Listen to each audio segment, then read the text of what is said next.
कावर classroom. Start कर रहे हैं अलजेब्रा की नेक्स्ट वीडियो। पता है कि काफ़ी सारे दिनों से अलजेब्रा की वीडियो नहीं आई थी, है ना। तो एक तो हम बीएससी फाइनल ईयर का भी मैथ कर रहे हैं, साथ साथ में आप लोग अगर वीडियो देख रहे होंगे तो वो भी चल रहा है, और थोड़ा काम का भी बर्डन हो रहा था। बट अभी हम कंटिन्यू करेंगे और जल्दी से इस मैथ को पहले ख़त्म करते हैं, फिर हमको सॉलिड ज्योमेट्री भी करना है ना। तो स्टार्ट करते हैं। देखो, तो हमने लास्ट वीडियो में क्या देखा था, हमारा भी चैप्टर चला हुआ है जिसमें कि हम पढ़ रहे हैं कि मैट्रिसेस का कैसे यूज करें ए सिस्टम ऑफ लीनियर इक्वेशंस का सॉल्व करने में, ये देखा था हमने। लेकिन जो लास्ट वाली वीडियोस थी उसमें हमने देखा था कि हम नॉन होमोजीनियस सिस्टम को कैसे सॉल्व कर सकते हैं। नॉन होमोजीनियस सिस्टम क्या होता था, A X is equal to B type का, है ना। उसमें हमारे पास क्या होता था, यहाँ पर कोई एक मैट्रिक्स होगी और फिर यहाँ पर वेरिएबल्स आएंगे और इज इक्वल टू यहाँ पर भी कुछ नॉन जीरो वैल्यूज आती थी, इसको हम बी मैट्रिक्स बोलते थे। आज हम पढ़ेंगे होमोजीनियस सिस्टम, लेकिन ये इससे भी इजी है जो हमने पहले पढ़ा है। नॉन होमोजीनियस सिस्टम में क्या होता था, यहाँ पर जो जितनी भी वैल्यूज हैं वो सारी नॉन जीरो नहीं होती थी, कम से कम आपके पास एक ना एक तो नॉन जीरो मिलेगी ही मिलेगी, ठीक है। बट होमोजीनियस में क्या होता है ना, A X is equal to zero होता है। जीरो का मतलब यहाँ पर सारी एंट्री जीरो होंगी आपके पास। तो यहाँ पर सपोज कुछ भी A11 A12 है ना, A21 A22, यहाँ पर x1 आ गया, यहाँ पर x2, ये कुछ भी हो सकते हैं, ये कुछ भी होंगे, बट यहाँ पर आपके पास जीरो ही होगा। तो वेरी स्पेसिफिक टर्म, ठीक है, मतलब उसका ही एक पर्टिकुलर पार्ट है अपने पास, नॉन होमोजीनियस पार्ट का। ओके, तो ये चीज हमने लास्ट वाली वीडियोस में देखी थी। अब देखो, अभी जैसे मैंने अभी बताया कि अब हम पढ़ेंगे होमोजीनियस पार्ट। होमोजीनियस पार्ट में हमारे पास राइट हैंड साइड में जीरो होगा। तो आपको ना कुछ नया याद तो करना है नहीं अब, क्योंकि नॉन होमोजीनियस में हमने क्या देखा था कि आपके पास A X is equal to B होगा, ठीक है। और आपके पास मान लो कि एन जो थे आपके नंबर ऑफ वेरिएबल्स थे, ओके। तो हमने सिर्फ इतना देखना था कि rank of A is equal to rank of A augmented B है या नहीं है। अगर ये नहीं थी तो हमारे पास आता था नो सॉल्यूशन। अगर rank of A equal to rank of A augmented B matrix था तो उसके बाद हमारे पास दो पार्ट्स आते थे, क्या क्या। एक तो अगर ये इक्वल टू एन हो गई तो this means unique solution,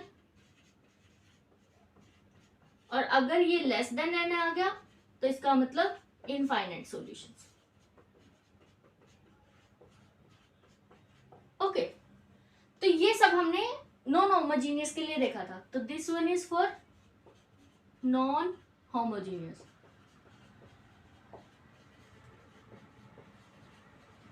okay, तो ये हमारा उसके लिए।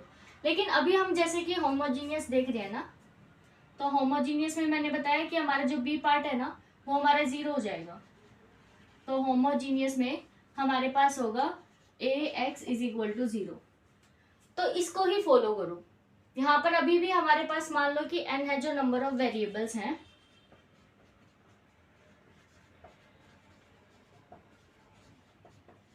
ओके। अब हमें क्या करना है, हमें ये चेक करना है कि ए ऑगमेंटेड बी मैट्रिक्स की रैंक जो है वो रैंक ऑफ ए के इक्वल है या नहीं है। बट यहाँ पर जो बी है ना वो तो जीरो ही है, तो इसका मतलब जितनी भी रैंक ए की होगी उतनी रैंक ए ऑगमेंटेड बी की तो होगी ही होगी हमेशा। बी का मतलब जीरो है यहाँ पे। क्यों ऐसा, देखो कोई भी आप एक्लन फॉर्म बनाओ, राइट हैंड साइड में तो जीरो जीरो जीरो ही रहेगा, है ना। तो अब बताओ जितनी नॉन जीरो रो यहाँ पर होंगी उतनी ही तो पूरी मिला के होंगी ना। मान लो यहाँ पर है 1 2 3, यहाँ पर 1 और यहाँ पर कुछ भी जीरो मान लो, ऐसे है। तो ए की रैंक कितनी है 2, क्योंकि नॉन जीरो रोज कितनी है 2, तो रैंक ऑफ ए है हमारी 2, और rank of A augmented B भी कितनी है, वो भी 2 है ना। अगर आप इस ए की रैंक बढ़ाओगे या घटाओगे ना, पूरे ए ऑगमेंटेड बी की भी रैंक उतनी ही घटेगी और बढ़ेगी। मान लो आपने यहाँ पर 1 घट दिया, तो अब ए की रैंक कितनी है 3, ए ऑगमेंटेड बी की भी रैंक कितनी है 3, समझ रहे हो। तो जब हमारे पास बी की वैल्यू 0 है ना, तो इस केस में हमेशा ही आपकी ए ऑगमेंटेड बी की रैंक ए की रैंक के इक्वल ही होगी। ये चीज तो हमारे पास हो गया। तो इसका मतलब क्या है? सो दिस इम्प्लाइज सॉल्यूशन तो हमेशा ही एग्जिस्ट करेगा। So solution always exist.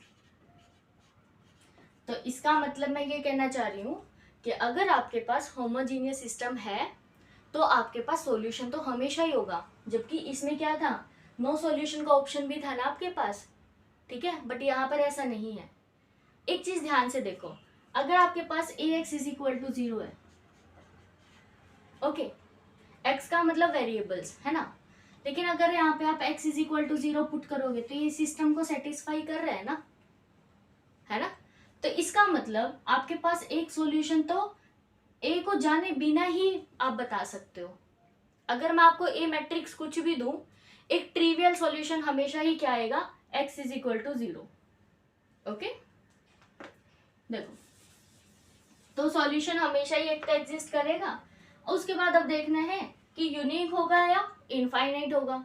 Same rule कि अगर रैंक आपकी एन के इक्वल है नंबर ऑफ वेरिएबल्स के तो unique solution, otherwise infinite solution. तो यहाँ पर रैंक ऑफ ए अगर एन के इक्वल है नंबर ऑफ वेरिएबल्स के तो यूनिक सॉल्यूशन, और अगर rank of A less than n है तो इनफाइनाइट सॉल्यूशन। सेम चीज, ठीक है। और यूनिक जो सॉल्यूशन होगा वो हमारा ट्रिवियल सॉल्यूशन होगा। ट्रिवियल का मतलब x इज इक्वल टू 0, सारे वेरिएबल 0 हैं, और यहाँ पर हमें नॉन ट्रिवियल सॉल्यूशंस मिलेंगे। क्लियर? तो हमें सिर्फ इतना ही याद रखना है, हमें ए की रैंक निकालने पे फोकस करना है और चेक करनी है कि वो लेस देन एन आ रही है या इक्वल टू एन आ रही है। सिंपल क्वेश्चन करते हैं और अच्छे से पता लगेगा। चलो,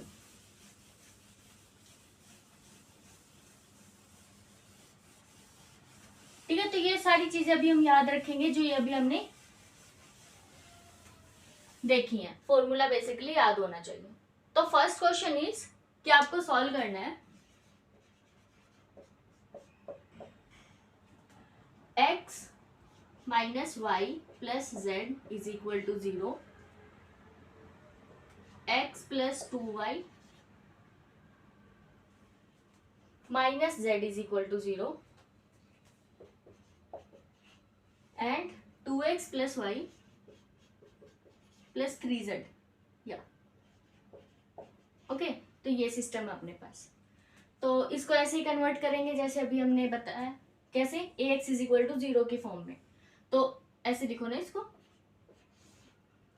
1 1 2 minus 1 2 1 1 minus 1 3 x y z is equal to 0 0 0। Okay, ये बनी। अब ये हमारी ए है, ये एक्स है, और ये तो 0 है ही। क्लियर? अब हमें ए की रैंक देखनी है। ए की रैंक निकालते हैं, चलो। So A is equal to 1 1 2 minus 1 2 1 1 minus 1 3। ये चलो, रैंक निकालने के लिए ऑपरेशन लगा दो, है ना। रो रिड्यूस्ड एक्लन फॉर्म में कन्वर्ट कर दो, सबसे सिंपलेस्ट वही है। तो हम क्या करेंगे, इस 1 के नीचे वालों को 0 बनाएंगे। तो R2 minus R1 and row 3 minus 2R1। So this will be equivalent to किसके, 1 माइनस 1 1, ये 0 हो गया, यहाँ पर 3 और माइनस 1 तो माइनस 2। So this is 0। देखो यहाँ पे क्या आएगा, 1 और ये प्लस का 2 हो जाएगा तो ये 3 आएगा, and then this is 3 minus 2। हाँ ठीक है, 3 माइनस 2 आएगा। ओके, यार अब हमें क्या करना है, इस 3 के नीचे 0 बनाना है ना। तो हम नेक्स्ट ऑपरेशन लगा देंगे, R3 minus R2। So this will be equal to 1 minus 1 1 0 3 minus 2 0 0, और इसमें इसको ऐड करेंगे तो 3 आ जाएगा। ओके, तो ये 1 प्लस 2 हो जाएगा तो 3 आएगा। फिर आप क्या कर सकते हो, इसको भी 1 से डिवाइड और इसको भी सॉरी 3 से डिवाइड और इसको भी 3 से डिवाइड, है ना, ताकि ये 1 बन जाए। सो R2 1/3 R2 R3 1/3 R3. Okay, so now this is equal to 1 minus 1 1 0 1 minus 2/3 0 0 1. ये हमारी रो एक्लन फॉर्म आ गई है। अब यहाँ से देखो कि इसकी रैंक कितनी है, तो यहाँ से हमें पता चल रहा है कि हमारी जो नॉन जीरो रोज है वो कितनी आई 3। तो यहाँ पर non zero rows in row echelon form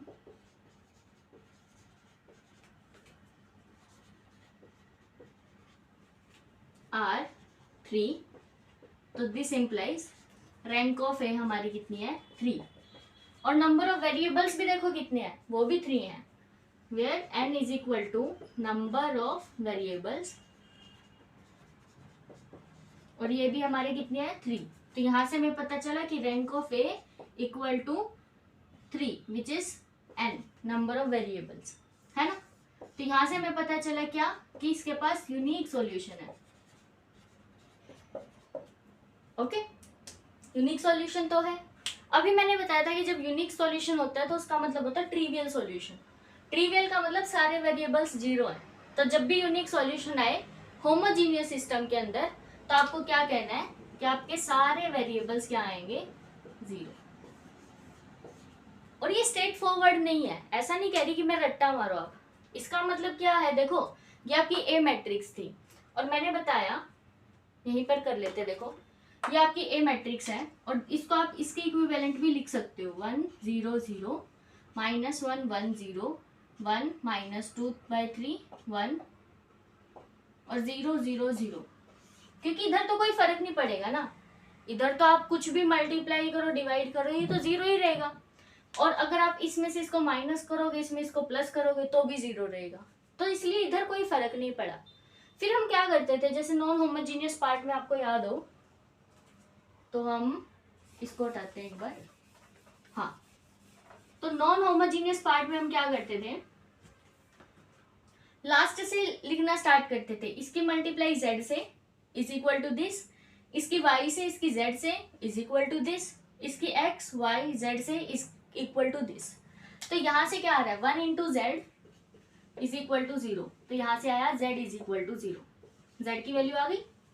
फिर ये देखो यहाँ पर आएगा y -2/3 z is equal to 0, z की वैल्यू 0 आ गई ना, यहाँ पे पुट करो, तो this implies y is equal to 0। Okay, अब फर्स्ट में रख दो x - y plus z is equal to 0, y भी 0 है z भी 0 है, तो x - 0 plus 0 is equal to 0, so this implies x भी 0 है। ओके, तो यहाँ से हमें पता चला कि हमारे जो सारे के सारे वेरिएबल्स है ना वो हमारे क्या है, 0 है। तभी मैंने कहा कि जब भी आपके पास यूनिक सॉल्यूशन आएगा तो वो हमेशा ट्रिवियल सॉल्यूशन ही आएगा। ओके, अब एक ऐसे एग्जांपल करते हैं जिसमें हमारे पास इनफाइनाइट सॉल्यूशंस आ रहे हैं, उससे थोड़ी सी और हेल्प होगी ना। चलो, आई होप ये एग्जांपल आप लोगों को क्लियर हो गया होगा। फिर भी कोई डाउट हो तो बता देना, कमेंट बॉक्स में लिख देना। चलो नेक्स्ट क्वेश्चन देखते हैं।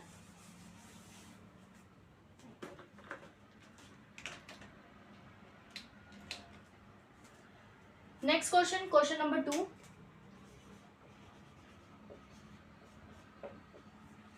तो x plus 2y plus 3z, next है 2x 3y 4z and then 7x plus 13y plus 19z। Okay, ये है। चलो सेम ऐसे ही पहले ax plus b type, ax is equal to 0 उस टाइप का लिखते हैं, है ना। So this will be equal to 1 2 7 2 3 13 3 4 19 x y z 0 0 0। Okay, चलो वैसे ही करेंगे जैसे अभी किया। इसको, ये हमारी ए मैट्रिक्स है, ये x है और ये 0। ए से स्टार्ट करते हैं. So A is equal to firstly, so 1 2 7 2 3 13 3 4 19. तो ऑपरेशन हमारे डायरेक्ट है ना. R2 is equal to R2 minus 2R1 and R3 minus 7R1. So this will be equivalent to किसके, पहले 1 2 3 ये हो जाएगा 0, then 3 minus 4 minus 1, 4 minus 6 minus 2, 7 minus 7 तो 0 हो जाएगा. और यहाँ पर क्या आएगा, 7 दूनी 14, तो यहाँ आएगा -1. और ये कितना आएगा, 7 ये 21, तो माइनस के 2. ओके. अब हमें क्या करना है, इसके नीचे 0 बनाना है. पता है कि सेकंड और थर्ड रो हमारी इक्वल आई है, तो R3 is equal to R3 minus R2. So this will be 1 2 3 0 -1 -2 0 0 0. Okay. और यहाँ पे हम ये भी कर सकते हैं, इसकी -1 से मल्टीप्लाई कर देंगे, तो R2 is equal to R2 की मल्टीप्लाई या फिर डिवाइड -1 से. तो ये हमारा ये हो जाएगा, हम यहाँ पे डायरेक्टली कर देते हैं, ये हो जाएगा नेक्स्ट स्टेप में. ओके. ये आ गया. अब देखो इसकी कितनी रैंक आई है, नंबर ऑफ नॉन जीरो रोज कितनी है, 2. तो रैंक ऑफ ए कितनी हो गई, 2. बट नंबर ऑफ वेरिएबल्स कितने हैं, 3 है ना. सो यहाँ पर रैंक ऑफ ए हमारी लेस देन एन आई है, क्योंकि 2 हमारा लेस देन 3 है.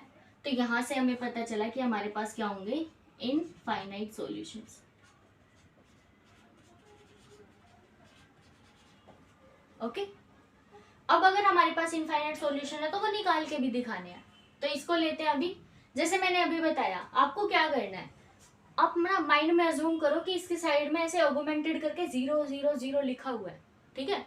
तो उससे क्या होगा, इसकी y से इसकी z से मल्टीप्लाई करके इज इक्वल टू 0 आएगा, इसकी x से इसकी y से इसकी z से इज इक्वल टू 0 आएगा. तो यहाँ से हमारे पास एक तो इक्वेशन आएगी x 2y 3z is equal to 0, और एक आएगी y plus 2z is equal to 0. अगर आपने मेरी पिछले वाली वीडियो देखी है ना, नॉन होमोजीनियस वाली, उसमें हमने देखा था कि अगर हमारे पास इनफाइनाइट सॉल्यूशंस आ रहे हैं तो हम कैसे निकालते हैं. हम क्या करते हैं, सबसे नीचे वाला जो सबसे लास्ट वाला वेरिएबल है उससे मानना स्टार्ट करते हैं. तो हम क्या करेंगे, यहाँ पर हमारे पास 3 वेरिएबल है, इक्वेशंस 2 हैं, तो हमें एक वेरिएबल लेट करना पड़ेगा. तो मैं यहाँ पे मान लेती हूँ let z is equal to something k. अगर z की वैल्यू k है तो यहाँ पे पुट कर दो, y क्या आएगा, -2z which is equal to -2k. और फिर ये y की और z की वैल्यू इधर पुट कर दो तो x की वैल्यू आएगी. तो x इज इक्वल टू क्या है, -2y -3z which is -2. y की जगह क्या आएगा, -2k and -3k. So this is equal to 4k -3k which is equal to k. Okay. तो यहाँ से हमारे पास आया z is equal to x is equal to k and y की वैल्यू आई -2k. ओके. तो ये आया हमारा सॉल्यूशन. अब आपको चेक करना है कि ये सॉल्यूशन ठीक है या गलत है ना, ये भी तो चेक करना है. तो ये वैल्यू इधर पुट करके देखो, सेटिस्फाई होनी चाहिए. करके देखते हैं. चलो देखो, सबसे पहली इक्वेशन है हमारी x plus 2y plus 3z. तो x की जगह हमें रखना है k, और y की जगह हम रखेंगे यहाँ पर +2, y की जगह -2k एंड +3 इंटू k. तो ये तो हमारा आ गया. यहाँ पर क्या आ रहा है, k plus -4k plus 3k. ये तो 0 है, तो फर्स्ट इक्वेशन तो ठीक है. चलो ये हो गया. सेकंड को देखो, यहाँ पर आएगा 2k plus 3 into -2k plus 4 into k. तो ये हमारा आएगा देखो 4 5 6 और ये माइनस का 6, तो ये भी 0 आ गया, ये भी ठीक है। Next is 7k plus 13 into minus of 2k and plus 19 into k। तो 13 दूनी 26 और ये भी 26 ही है, तो इसका मतलब ये भी, तो इसका मतलब हमारा जो सॉल्यूशन है वो ठीक है। ठीक है, so this is true for every के की वैल्यू कुछ भी।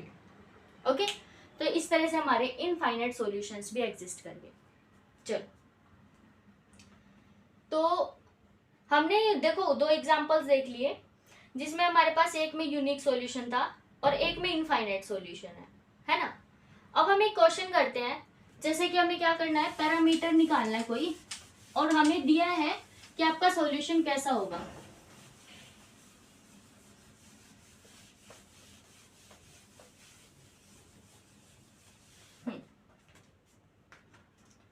ओके,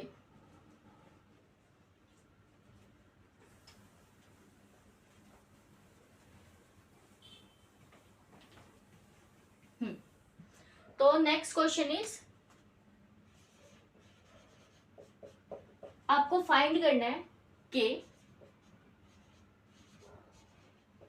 सच दैट कि आपके पास एक सिस्टम दिया है x plus k y plus 3z is equal to 0,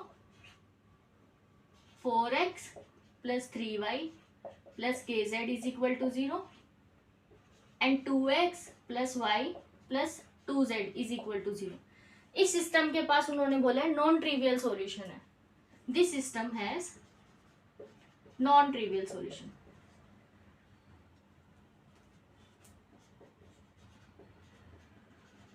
okay, तो नॉन ट्रिवियल सॉल्यूशन का मतलब होगा कि इसके पास इनफाइनाइट सॉल्यूशन है, क्योंकि ट्रिवियल सॉल्यूशन तो यूनिक सॉल्यूशन था, है ना। तो इसके पास basically this means infinite solution. Okay, infinite solutions. तो करते हैं वैसे ही, हमें के की वैल्यू निकालनी है। तो के हमारा 2 जगह है बेसिकली, एक यहाँ पर और एक यहाँ पे। देखो करते हैं। तो देखो आपको पता होना चाहिए कि इनफाइनाइट सॉल्यूशन के लिए क्या कंडीशन थी, क्या थी कि rank of A should be less than n. तो ये हमारा एम है, हमें ये लेके चलना है, ठीक है, और हमें फिर के की वैल्यू निकालनी है। तो this is given, basically not m, given. Okay, तो देखो ए की वैल्यू क्या आएगी यहां से, 1 4 2, के 3 1 3 के 2, और यहाँ पर तो आपको पता ही है कि x y z is equal to 0 0 0। तो ये आपका a है, x है, ये 0। अब इसकी जो रैंक है ना वो लेस देन n है, ये गिवन है, क्योंकि तभी तो इनफाइनाइट सॉल्यूशंस है ना उसके पास। So this is given. तो पहले रैंक ऑफ ए निकालते हैं, फिर उसको कंपेयर करेंगे। तो देखो रैंक ऑफ ए, चलो ए की एक्लन फॉर्म निकालो। तो मैं यहां से स्टार्ट करती हूँ। यहां पर है ये हमारा A. Okay, so this is A. Now 2 operation क्या लगेंगे, R2 minus 4R1 and R3 minus 2R1। So 1 k 3 0, ये हो जाएगा देखो 3 माइनस 4k, तो 3 माइनस 4k, और ये हो जाएगा k माइनस कितना, 4 3 12। नेक्स्ट ये इसमें से इसको माइनस किया 0, 1 माइनस 2k, और फिर कितना आएगा 2। हाँ, तो यहाँ पे माइनस का 6, ठीक है, तो 2 माइनस 6 बेसिकली माइनस, ये आया। ओके, अब हमें क्या करना है, इसको 0 बनाना है ना। तो 3 माइनस 4k और ये जो भी है नीचे वाला, इसको 0 बनाना है। तो आप क्या करो, सिंपल सी एक टेक्निक है, दिखने में खतरनाक सा लग रहा होगा, आपको सिर्फ क्या करना है, R3 लो और R3 को पहले डिवाइड कर दो इससे ताकि ये 1 बन जाए, तो नहीं, इसको 0 बनाना है ना, रुको। तो हम क्या करेंगे, पहले R2 को इससे डिवाइड करेंगे और इससे मल्टीप्लाई कर देंगे। सो बेसिकली यहाँ पे मैंने R2 लिखा, पहले हमने R2 को 3 - 4 के से डिवाइड किया, अब ये 1 बन गया।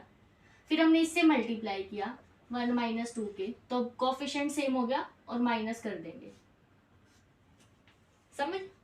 पहले इससे डिवाइड करो ताकि ये 1 बन जाए, फिर इस वाले नंबर से मल्टीप्लाई करो ताकि यही नंबर यहाँ आ जाए, और फिर माइनस कर दो, 0 आ जाएगा। So this will be equal to now 1 k 3, ये 0 0, ये भी 0 0, सॉरी ये 0 नहीं है, ये 3 - 4 के, और ये भी सेम है। मेन पार्ट इसमें है, क्या आएगा, -4 और -1 - 2 के divided by 3 - 4 k and then multiply k - 12। Okay, तो इनका एलसीएम लेते हैं और फिर निकालते हैं। So this will be equal to -4 3 - 4 के माइनस 1 - 2 के k - 12, 3 - 4 के, ये आया। तो मैं इसको बता देती हूँ क्या आएगा ये।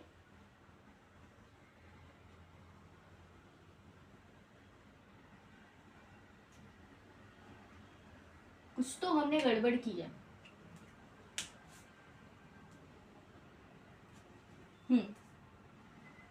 चलो इसको एक बार सॉल्व करके देखते हैं पूरा क्या आएगा। So this will be equal to, या फिर इस साइड करते हैं, विल बी इक्वल टू क्या, माइनस के 4 × 12 प्लस 4 × 4 = 16 के, और माइनस, अब ये पूरा पहले के आएगा, फिर इसकी इससे मल्टीप्लाई करोगे तो माइनस के 12, और इसकी इससे करोगे तो प्लस के 2k², और फिर इसकी इससे करना तो 12 दूनी 24 प्लस का 24k, है ना। तो देखो यहाँ पर डिनोमिनेटर तो सेम ही है, तो डिनोमिनेटर में 3 - 4k, तो जैसे ही आप माइनस करोगे तो सबका साइन चेंज हो जाएगा, तो ये हो जाएगा माइनस का k, ये प्लस का 12, ये माइनस का, और ये भी माइनस का। तो 12 से 12 कैंसिल हो गया, क्या बचा हमारे पास 16k, और ये था कितना, 16k माइनस के plus, sorry -24k and -2k² divided by this. ठीक है, ये बचा।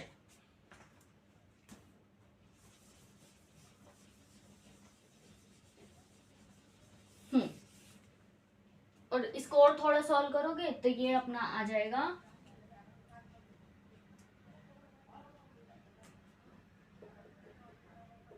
हाँ, तो ये हमारा आएगा, ये तो 25 हो गया, माइनस का 25, और इसको करोगे तो ये माइनस का 9 आएगा। So this is equal to -9k plus, sorry -2k²। तो बेसिकली ये आया 3 - 4। तो मैं ये यहाँ पे लिख देती हूँ, देखो माइनस और k कॉमन आ रहा है,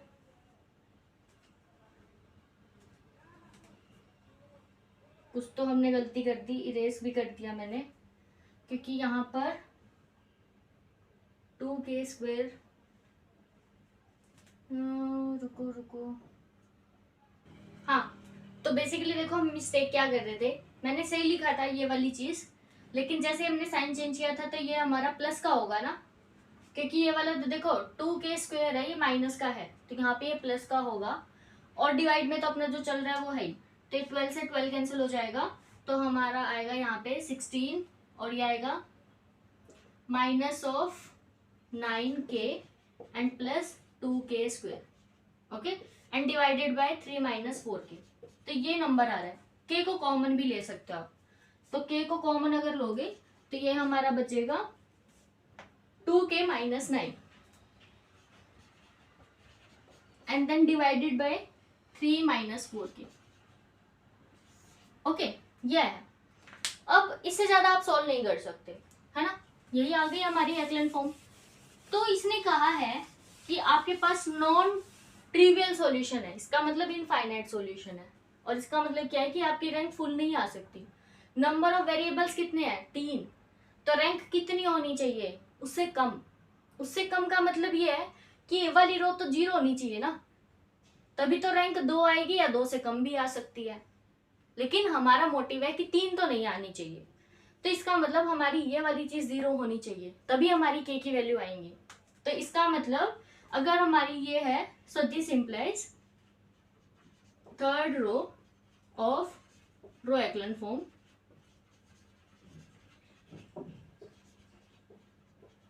शुड बी 0। ओके, और अगर पूरी हमें रो एक्लन फॉर्म 0 बनानी है तो इसको 0 बनाना है, तो k 2k minus 9 and then divided by 3 minus 4k is equal to 0 होना चाहिए। देखो इसका मतलब ये 0 होना चाहिए, तो न्यूमिनेटर ही 0 होगा ना। अगर डिनोमिनेटर को आपने 0 ले लिया तो वो इनफाइनाइट बन जाएगा। तो यहाँ से हम क्या कर सकते हैं, सो दिस इम्प्लाइज k और 2k माइनस 9 हमारी 0 वैल्यू होनी चाहिए। तो 2 वैल्यू है, तो इसका मतलब क्या होगा, या तो आपका k 0 या फिर 2k माइनस 9 0। तो इसका मतलब आइदर k की वैल्यू 0 हो सकती है या फिर k की वैल्यू 9/2 हो सकती है। ओके, तो यहाँ से हमने k की 2 वैल्यूज निकाल के दिखा दी। अगर आप k की ये 2 वैल्यूज रखोगे तो आपके पास हमेशा ही इनफाइनाइट सॉल्यूशन आएगा। 2 से ज्यादा भी वैल्यू आ सकती है, 1 वैल्यू भी आ सकती है। ठीक है, तो इस तरह से हमें क्वेश्चन को करना है। आपने देखा ना कि कैसे हम अगर प्लस माइनस की एक छोटी सी भी मिस्टेक करेंगे तो अपना पूरा क्वेश्चन का आंसर गलत हो जाएगा। ओके, तो इन जो ये ऐसे ऐसे क्वेश्चन हैं जिनमें कैलकुलेटिव पार्ट ही होता है, उनमें थोड़ा कैलकुलेशन ध्यान से करना ताकि मिस्टेक ना हो। क्योंकि वहां पर फिर आप एक चीज और कर सकते हो, k की वैल्यू 0 और 9/2 रख के वेरीफाई कर सकते हो कि इनफाइनाइट सॉल्यूशन आ रहे हैं नहीं आ रहे। ठीक है, तो उससे वेरीफाई हो जाएगा और पता लगेगा कि आपने कोई गलती नहीं की। ये चीज भी ध्यान रखना। ओके, तो हमने ये होमोजीनियस इक्वेशंस वाला पूरा पार्ट कंप्लीट कर लिया है। इसके और भी क्वेश्चंस है, बट बाकी सब में यही है, या तो पैरामीटर निकालना है या फिर निकालो कि यूनिक सॉल्यूशन है या निकालो कि इनफाइनाइट सॉल्यूशन है। तो ये मैंने क्वेश्चंस करवा दिए, आप ट्राई करो। आपको कोई भी डाउट आए कमेंट बॉक्स में, टेलीग्राम ग्रुप में, कहीं पर भी पूछ सकते हो आप। ओके, इसके बाद अभी हम नेक्स्ट चैप्टर स्टार्ट करेंगे, अगर आप लोगों के कोई डाउट नहीं आए तो।